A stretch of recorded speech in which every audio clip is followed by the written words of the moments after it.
Marilyn Monroe dit toujours, je préfère être adoré ou détesté qu'ignoré. Donc, t'as pas le choix, passe-y. Tu fais des conneries, tu refonds. Il y a un truc qui va pas, tu structures. Forme-toi aux méthodes de copywriting si ça va pas.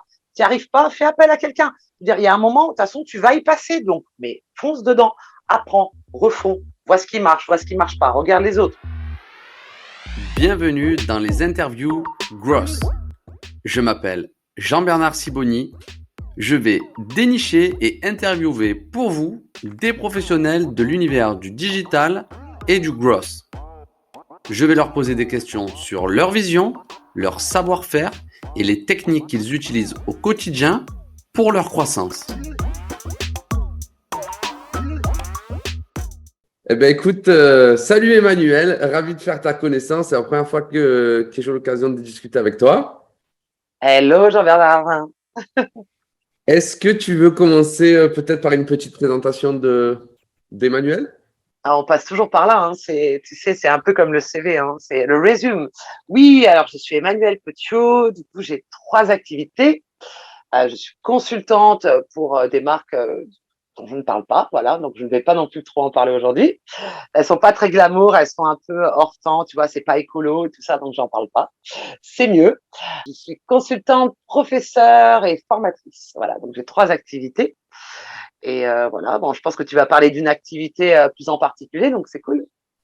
Ouais, ce qui m'a donné envie de discuter avec toi, c'est ton profil LinkedIn et plus particulièrement ton univers branding autour de ton profil parce que je suis beaucoup de personnes sur LinkedIn, beaucoup d'influenceurs et j'ai été frappé par ta charte et ce que ça dégageait. Et du coup, j'avais envie de te poser des questions pour que tu nous dévoiles un petit peu des secrets, des méthodes. Est-ce que ça te Ah. dit? Ouais, bah oui, bah ouais, mais non, mais je suis assez open d'esprit, donc si je peux partager, puis si ça peut rendre service, voilà, avec grand plaisir. Eh bien, écoute, pour commencer, la première question que je voudrais te poser, c'est selon toi, pourquoi LinkedIn est un super endroit lorsque tes clients sont des professionnels? Alors, je vais te dire, je vais refaire la question. LinkedIn est alors LinkedIn en français ou LinkedIn en anglais est un super endroit si on s'adresse à des entreprises, à des entrepreneurs, mais aussi à des particuliers. Donc, ça touche vraiment tout. Donc ça, c'est quand même cool. Que tu t'adresses à une entreprise B2B, que tu as envie de développer un concept, une idée ou autre chose, que tu t'adresses à des cadres, c'est vraiment l'endroit où tout le monde est. On est quand même passé déjà à 23 millions il y a quelques semaines en France métropolitaine. Donc il y a quelques semaines. Hein. France métropolitaine, je précise. On a quand même gagné, tu sais, je dis on, j'adore, on a quand même gagné, si tu veux, 3 millions. 3 millions en 2 ans, quoi. C'est impressionnant. On n'est plus à 60% de la population active, on est à plus, tu vois, impressionnant. Et il y a vraiment, tout est représenté. C'est ça qui est assez sympa. Que ce soit des cadres, des chercheurs d'emploi, des entrepreneurs, des entreprises, des freelances. Il y a vraiment de tout. Et c'est la richesse qui m'intéresse. Et c'est ça que j'adore. Et puis, c'est pas du tout le côté, comment te dire, bon, je me fais voir en maillot de bain, je fais voir mes jambes, donc c'est très bien. Donc j'aime beaucoup le côté pro. Voilà, j'aime beaucoup le côté pro tout en étant détendu, hein, parce que LinkedIn n'est pas chiant. Faut quand même le dire, on peut s'amuser. Et ça, je le précise encore toujours. LinkedIn n'est pas lisse, c'est chiant. On peut s'amuser, on peut faire des rencontres. Moi, j'ai rencontré tellement de gens et c'est ce que j'aime, tout en restant professionnel, mais rigolo. On peut aussi rester aussi dans le rire, mais voilà, on publie pas n'importe quoi. Enfin, en tout cas, souvent. Et c'est ce que j'aime. Voilà. Ok. Emmanuel, moi, j'ai une approche grosse, vraiment client-résultat. Et LinkedIn est pour moi un très bel outil pour aller chercher des clients, pour aller signer des ventes. Comment ne pas tomber dans le piège de s'éparpiller sur LinkedIn, de peut-être d'y aller parce que c'est cool et en oublier de faire des ventes. Comment on ne tombe pas dans le piège, faire des vues et pas faire des ventes? Ah ouais, bah ça c'est, je vais te dire, c'est une question excellente que tu viens de poser. Merci. Je sais même pas quoi te répondre. À vrai dire, quand on prend du plaisir à faire quelque chose, on ne voit pas le temps passer. Hein. Le problème, il est là. C'est un gros piège, quoi. Je pars du principe que la vie est un ascenseur. Et donc, si tu viens juste pour faire ton bise, à un moment, tu vas te retrouver à parler tout seul. Donc, il y a ce problème-là, si tu veux. C'est comme si un jour tu vas voir ton voisin pour lui demander du sel et qu'il te dit oui, oui tout le temps, et qu'à un moment c'est le contraire et que tu dis non, bon, c'est compliqué. Il y a plusieurs paramètres. Ça veut dire, ok, tu es là pour faire ton business aussi, mais tu es aussi là pour te faire ton clan. C'est un peu comme si tu veux dans un clan. À un moment, si tu veux avoir quelque chose, il faut aussi donner, il faut aussi partager, il faut créer du lien. Donc, il y a un moment, c'est un cercle vertueux. Tu peux pas juste venir en disant je vais faire mon poste et je vais faire le truc.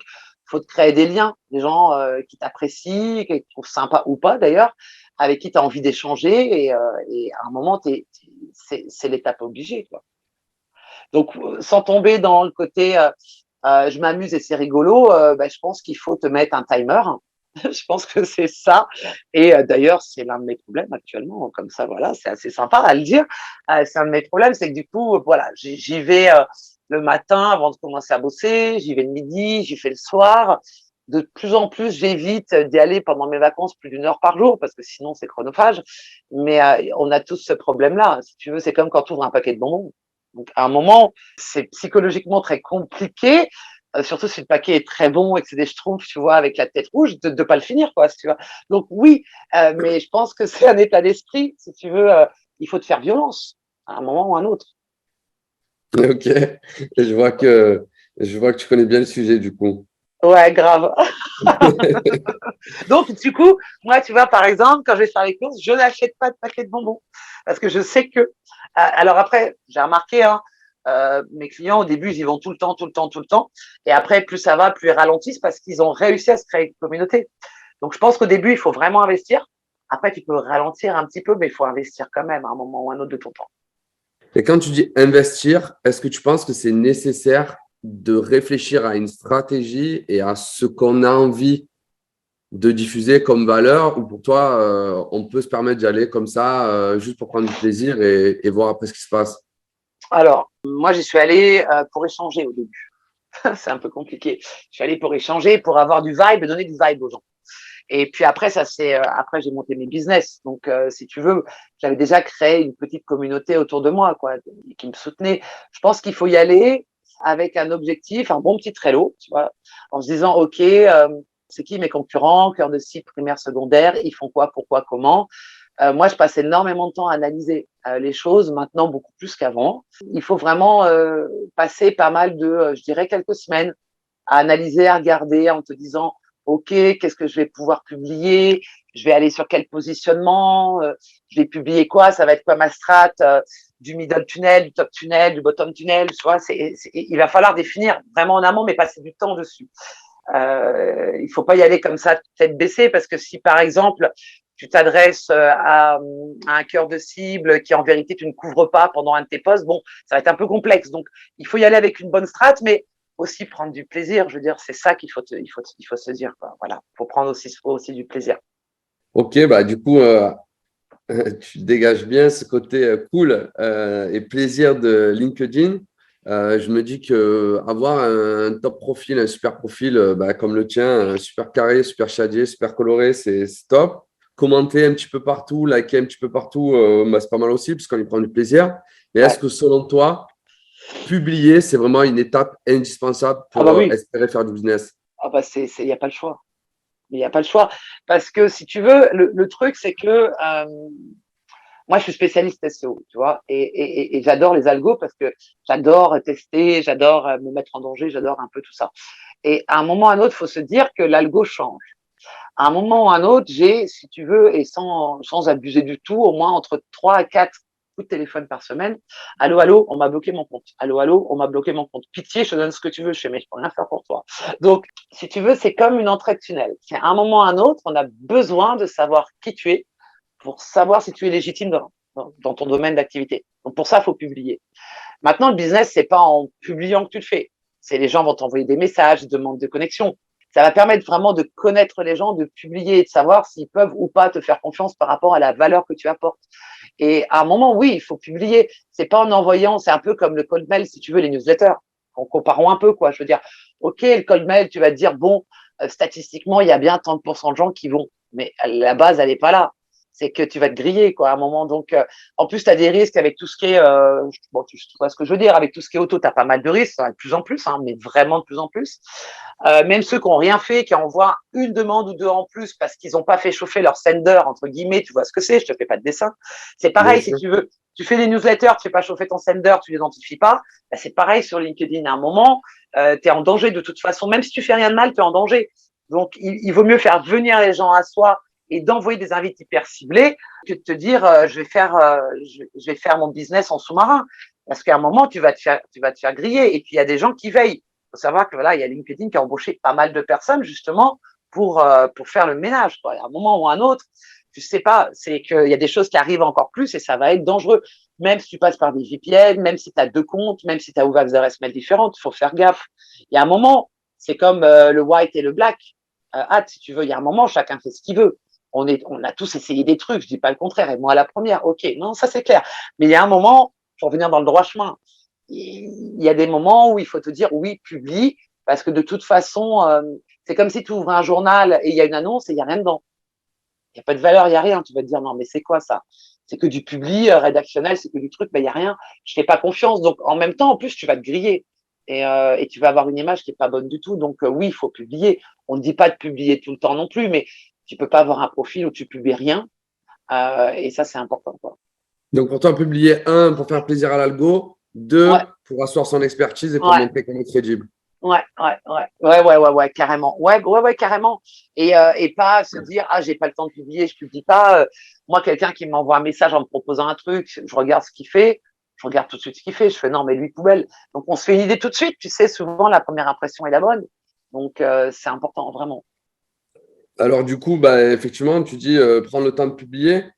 Mais comme tu dois le voir toi aussi, bah, je croise beaucoup de personnes toutes les semaines qui me disent, OK, j'ai bien envie de publier sur LinkedIn, mais j'y arrive pas, je ne me sens pas légitime, je ne sais pas par quoi commencer. Est-ce que toi, Emmanuel, tu as des petits conseils à donner à ceux qui aimeraient y aller, qui comprennent ce que tu dis, mais qui n'osent pas? Ah bah, je vais te dire, j'ai été dans cette situation-là pendant 2 ans, il y a quelques années. Donc, il y a un moment, c'est un cheminement. Bon, ça va dépendre de plusieurs paramètres. Ça va dépendre déjà si tu travailles pour toi.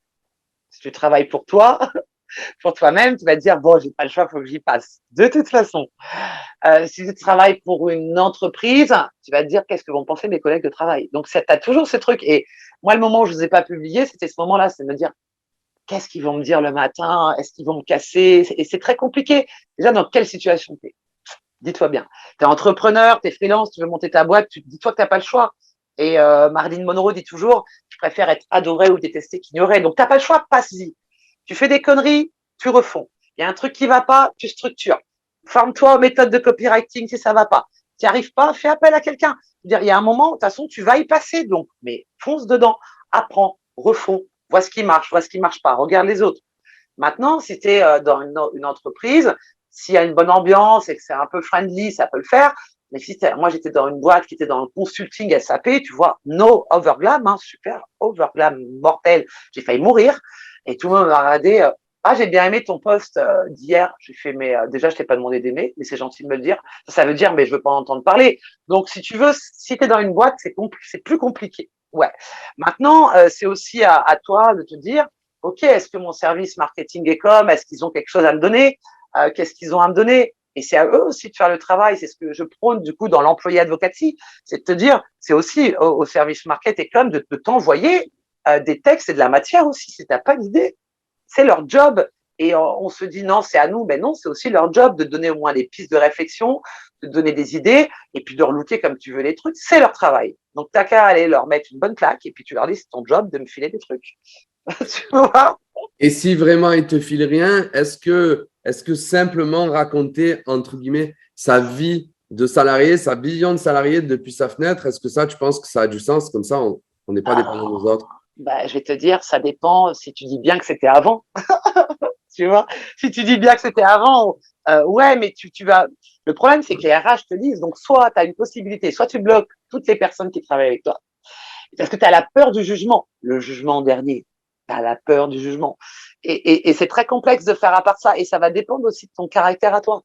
Est-ce que j'en ai rien à faire de ce que pensent les autres de moi? Moi, ça a toujours été mon cas. Ou alors, est-ce que tu t'en fiches, mais pas complètement, et t'as pas peur de te faire lourder le lendemain, si tu veux. Et après, c'est assez complexe quand t'es salarié. Donc, dans ces cas-là, souvent, les collaborateurs commencent par prendre des articles de blog, c'est ce que je conseille, hein, prendre des articles de blog qui ont déjà été publiés sur le site de l'entreprise, parce que bon, on a tous un peu un blog, quoi. Regarder, relooker un peu le truc. On peut toujours trouver quelque chose, si tu veux, sur le site de l'entreprise et de relooker un peu. Et à la limite, soit force de proposition pour monter une task force en interne, tu vois. Et voilà, maintenant, il y a des boîtes très complexes où si tu te fais trop voir, les gens n'aiment pas ça. Donc, ça va dépendre de ton job, dans quel secteur tu es, surtout le secteur dans lequel tu es. Et du vibe qui est en interne aussi. C'est clair. Ok. J'ai vu que tu as été élu top 15 influenceurs B2B Oh, sur arrête, LinkedIn. commence pas à sourire. Non, non, non, Ben, non. bravo. Ah, non, non, non. Non, non, non, je te dis quand même bravo. Arrête, Et c'est pas. du coup, j'ai envie de te poser une question. C'est quoi, selon toi, un influenceur sur LinkedIn? Tu me poses des questions tellement pièges qui fait tellement de trucs. C'est terrible ce que tu me poses comme question. Non, non, non, non, mais franchement, déjà, je vais te dire, je déteste ce terme d'influenceur. Pour moi, les influenceurs, c'est, tu vois, non, mais c'est sur Insta, quoi. Donc, mais bon, c'est pas grave. Non, non, non, non, non, non, non. Mais non, en plus, je déteste ce truc-là et en plus, c'est pas, moi, je te jure, je suis tellement, mais je suis une fille rigolote, marrante, pleine de peps, mais je suis hyper humble.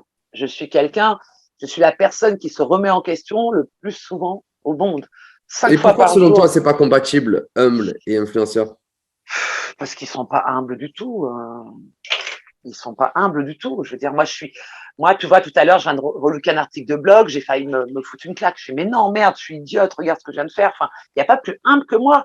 Même si j'ai l'air comme ça sûr de moi et tout, il n'y a pas plus humble et remise en question que moi, je te jure. Donc, pour moi, ce terme-là ne me va pas parce que je suis pas comme ça. Maintenant, si je peux aider les gens et leur donner quelque chose et de la valeur, alors dans ces cas-là, ok, j'en suis un. Mais sortez-moi ce tampon-là de truc, non. Je suis contente, bien sûr, ça me fait plaisir. Ça fait un article, on parle de moi, je vais pas dire le contraire. D'ailleurs, les Échos, là, ils m'ont publié un article la semaine dernière aussi, tu vois. Donc, j'étais dans un état, je te dis pas. Super, j'étais fière. Mais je suis pas une influenceuse en soi. Je vends Mais pas des choses, je vends pas des trucs. Emmanuel, bien sûr, tu es une influenceuse. Et je vais te dire pourquoi je pense que tu es une influenceuse et quelle est ma vision de l'influenceur. Personne n'a dit que tu étais Nabila. Ah non, mais ouais, c'est ça, tu vois. Non, mais Mais ouais. influenceur, ça veut dire que tu as de l'influence sur d'autres personnes. Moi, quand je regarde ton profil, il y a des choses qui m'inspirent. Il y a beaucoup de choses qui m'inspirent. Je regarde ta manière d'écrire. Je vois que tu es beaucoup en mode storytelling. Je vois que tu as un beau branding avec des belles couleurs. Donc ça m'inspire. C'est quelque chose que je vois pas partout. Je vois également que tu fais régulièrement des lives. Donc, évidemment que ça m'inspire. Évidemment que j'ai envie de savoir pourquoi tu le fais, de te poser des questions et de m'inspirer de ta réussite. Parce que même si tu es humble, on peut dire aujourd'hui que tu as réussi à trouver ta place sur LinkedIn. Donc, à un moment donné, tu dois l'assumer aussi. Là, j'ai trouvé ma place, oui, mais ça m'a pris des années. Ah, mais personne ne dit le contraire. Mais aujourd'hui, justement, cette place-là et ce travail que tu as mis en place fait que des personnes te regardent et s'inspirent de ce que tu fais. Et c'est une raison pour laquelle j'ai encore envie de te poser quelques questions. Vas-y, welcome, hein, franchement. Écoute, du coup, j'ai envie de te poser une question technique, en fait. J'ai vu que Il tu fait fais peur. des lives. J'ai jamais fait de live sur LinkedIn. Je voulais te poser deux questions. Quel est l'avantage de faire les lives directement sur LinkedIn et quel outil tu utilises pour le faire? Oh, ben, c'est que ça. Quel est l'avantage de faire des lives? C'est de donner à ma communauté. Alors, il n'y a que ça. Je n'ai pas d'autre intérêt à ça. Ça veut dire, j'invite des experts dans leur domaine d'activité. D'ailleurs, you're welcome, hein, if you want, en janvier, pour parler un peu de growth. J'invite des experts dans leur domaine. Pour moi, un expert, c'est quoi? C'est quelqu'un qui ne fait que ça, qui teste, qui rate, qui recommence et qui après trouve ce qu'il faut et qui se remet en question tout le temps sur un seul sujet. Donc ça, c'est pour moi un expert. Et je donne à ma communauté, j'ouvre mon réseau à d'autres personnes de mon réseau. Ça veut dire, voilà, j'ai invité des personnes qui sont spécialistes Insta, par exemple.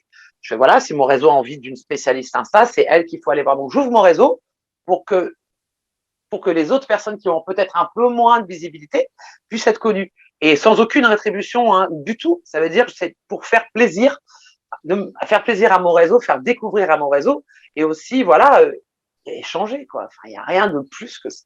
Et quel est l'intérêt du coup du live LinkedIn plutôt que de faire un post enregistré à l'avance ou une vidéo sur YouTube? Bah, Quel est alors, l'intérêt? au lieu d'un post enregistré à l'avance, c'est le chat, l'interaction avec les gens, déjà. Ok, Et puis après, tu peux envoyer des invites sur LinkedIn. Tu peux envoyer jusqu'à 500 invitations. Donc, si tu veux, ça c'est cool. Ce que tu peux pas faire du coup sur les autres réseaux. Voilà. ok. Et du coup, tu utilises quel logiciel pour Alors, faire le live? il y en a plein de logiciels. Il y en a plein. Il y a Restream. Moi, j'utilise, parce que j'ai un peu galéré au début. J'ai même pris une formation sur Restream et j'ai un peu galéré, quoi, parce que voilà. Donc, moi, j'utilise StreamYard. Tu as une version Ok, gratuite où tu as un logo et puis tu as une autre version qui est en multicast, du coup, qui permet aussi maintenant de faire des lives sur Twitter, hein, d'ailleurs. Parce que du coup, j'ai un peu abandonné Facebook parce que voilà, ça m'intéresse pas. J'utilise StreamYard qui est très sympa. Ça te permet bien de brander les choses. Voilà, c'est beaucoup plus chiadé que du coup pas mal d'autres. Mais après, chacun se fait son idée.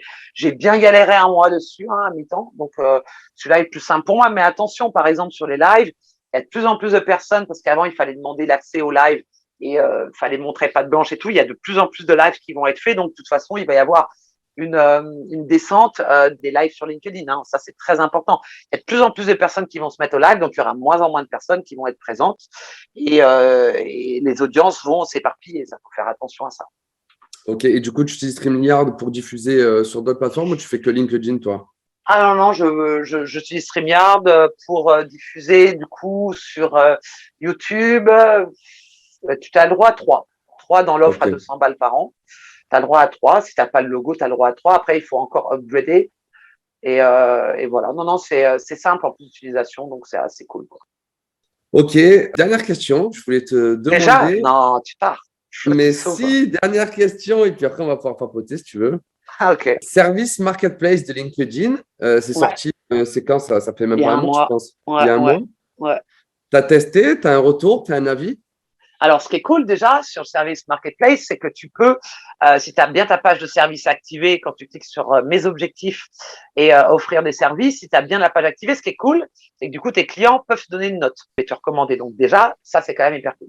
J'en ai pas encore parlé, j'ai pas eu le temps de faire un post là-dessus, tu vois, j'ai pas eu le temps encore, mais c'est pas grave. Donc ça, c'est cool. Bon, tu reçois des demandes et je vais pas rentrer dans les détails, tu reçois des demandes du bout du monde, hein, souvent. Ok. Ok. Je vois ton sourire, t'as compris. J'ai reçu des demandes ce week-end un peu. Voilà, bon, je vais répondre non merci, tu vois. Ça te donne une visibilité en plus. C'est un peu, si tu veux, comme les catégories WordPress. Ça te donne une catégorie en plus.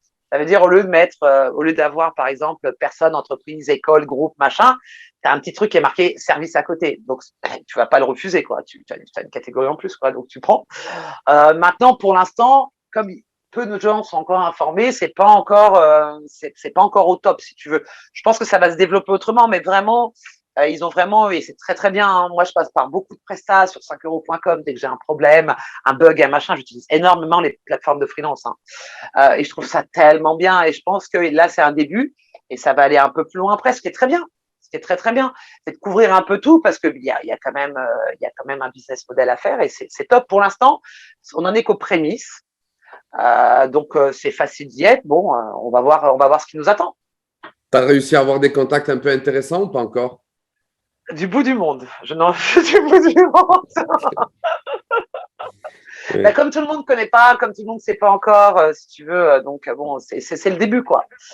C'est le début, c'est comme le mode créateur. Il y en a qui s'y mettent. Après, tout le monde fait, t'es embêté, comme c'est pas permis. Enfin, tu vois, il y a pas mal de trucs, quoi. Tout le monde, dès qu'il y a un truc qui sort, se met dessus et sans avoir testé sur un truc, un autre profil, si tu veux. Donc, c'est un peu, faut d'abord regarder, faut tester, faut analyser avant de foncer tête baissée dessus. C'est un plus, t'as une catégorie en plus. D'ici 6 mois, je pense que tu vas avoir des bonnes pistes, ouais. T'en penses quoi du mode créateur? Oh, ouais, je suis deg. Non, mais c'est pas terrible. C'est pas terrible parce que si tu veux, on sait très bien qu'il faut bien mettre les tags dont tu parles à chaque fois dans tes posts. Donc, si tu as envie de faire un post où tout compte fait, t'as pas le tag dans ton mode créateur, il est moins mis en avant. Et puis du coup, ça fait un peu, les gens scrollent beaucoup plus, donc ils voient beaucoup moins. Si tu veux, tu peux pas décider, comme dans Divi, de bouger tes catégories, tu vois. Donc les gens voient tout ce que tu as fait, puis en dessous, ils voient pas ton offre. Donc c'est pas assez bien mis en avant. Du coup, moi, je trouve que tu as moins de leads, tu as moins de vues, tu as moins de tout, quoi. Donc, si tu veux, non, quoi. C'est pas. Moi, j'ai vu. J'ai eu 20% de vues en moins, j'ai eu 20% de leads entrant en moins. Enfin, voilà, là, c'est pas bon, quoi. Tandis que si je pouvais bouger un petit peu les catégories, mettre mon profil dans le sens où je voulais, je ferais des A/B tests, je mettrais des heatmaps dessus, tu peux rien faire, quoi. Donc, non, c'est pas possible, quoi. C'est pas possible. Tu vois, je regrette ça. Ouais, je regrette ça, c'est que tu peux pas. Il y a plein de trucs que tu peux pas faire, tu vois. De faire un bon heatmap pour savoir les trucs, tu vois, c'est des stats qu'on n'a pas sur LinkedIn, ça c'est chiant. Ok. Est-ce que tu as des questions que tu aurais aimé que je te pose ou des D'accord, choses tu sais que les gens te voient pas, mais moi, j'espère qu'ils voient que tu souris en même temps et que tu te dis, ah là là, non mais tu me fais rire, c'est cool.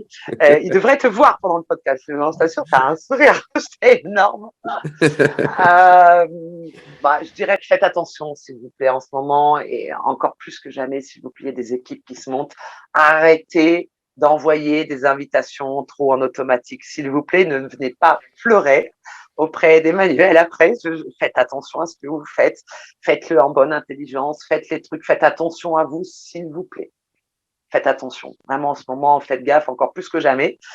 Il y a eu beaucoup de comptes fermés, il y a eu beaucoup de comptes d'influenceurs fermés, il y a eu beaucoup de comptes de pseudo-personnes fermées. Faites gaffe. Dites-vous, vaut mieux planter un bambou et prendre son temps, le temps de tapisser les racines, que de vouloir aller trop vite, même si c'est tentant. Faites attention. Ok. Ben écoute, on prend note du super conseil d'Emmanuel. Prenez le temps de faire les choses dans l'ordre. Et à vouloir aller trop vite, on peut se brûler sur LinkedIn et après, il faut aller voir Emmanuel pour pleurer, c'est ça? Ah non, mais moi, je ne prends personne pour pleurer. Tu m'offrirais tout l'or du monde, il n'y a rien à faire. Non, mais il y a toujours un compte suspendu 24 heures, après c'est 3 jours, mais après c'est mort, quoi. Donc, dès que tu reçois un tout petit avertissement, mais rentre dans le droit chemin. Alors, écoute, Emmanuel, sache que moi, j'utilise énormément d'automation. Je n'ai jamais eu le moindre, jamais, que ce soit ni pour moi, ni pour mes clients, je n'ai jamais eu le moindre message d'alerte. Alors après, je ne sais pas. Je me demande ce que font les autres, quoi. Est-ce qu'ils font vraiment le bourrin ou je ne sais pas. Ah, mais c'est comme tout, si tu veux, c'est comme tout. Il y a le mode bourrin. Les gens savent pas faire fonctionner les choses. C'est comme tout. Si tu n'es pas habitué à faire quelque chose et qu'après tu te dis je vais faire 100 trucs par semaine, viens pas pleurer, hein. Je veux dire, il y a un moment, viens pas pleurer, quoi. Tout peut être fait en bonne intelligence. N'y allez pas comme ça, doucement. Tu dois s'habituer, doucement. Bien sûr. Et pas avec des comptes pas payants. Faites attention aussi. Donc voilà, vous passez un peu plus en dessous les radars avec d'autres trucs. Donc faites gaffe quand même, quoi. Ok, Manuel. Écoute, merci pour ton temps. J'essaye de ne pas dépasser les 30 minutes parce que je me rends compte qu'au-delà de 30 minutes, l'audience se lasse. Ouais. Et on a atteint les 30 minutes. Du coup, je veux te remercier. Avec plaisir. Infiniment. Et puis, j'espère qu'on aura l'occasion de se croiser sur LinkedIn. Ouais, avec plaisir. Écoute, si tu as envie de parler... alors, pas d'automation, hein, parce que sur LinkedIn, il faut savoir que les lives, tu n'as pas le droit de parler de LinkedIn. Il faut faire gaffe à ça. Donc, voilà, okay. Si tu as envie de parler d'autres choses qui ne sont pas sur LinkedIn, voilà, n'hésite pas. Et puis, là, tu m'envoies un petit message en début d'année. Ah ben, avec plaisir. Cool. Merci, Jean-Bernard. Merci. Bye. Bonne journée. Ciao. Ciao. Merci à tous d'avoir écouté cet épisode des interviews Gross. Si ça t'a plu, n'hésite pas à mettre un j'aime et ou un commentaire. De 1, ça va me faire vraiment plaisir. Et de 2, grâce aux algorithmes de YouTube, ça permettra à d'autres personnes comme toi d'écouter ce podcast. Sache que je réponds à tous les commentaires et à toutes les personnes qui me contactent. Je suis joignable sur LinkedIn, Facebook, Messenger, Instagram. Je réponds à tous les messages et toutes les demandes qui concernent le Gross. Pour être averti en avance des prochains podcasts et des prochaines vidéos, je t'invite à t'abonner à cette chaîne et à rejoindre mon groupe Facebook Chasseurs de Pro. Tu trouveras le lien dans la description de cette vidéo.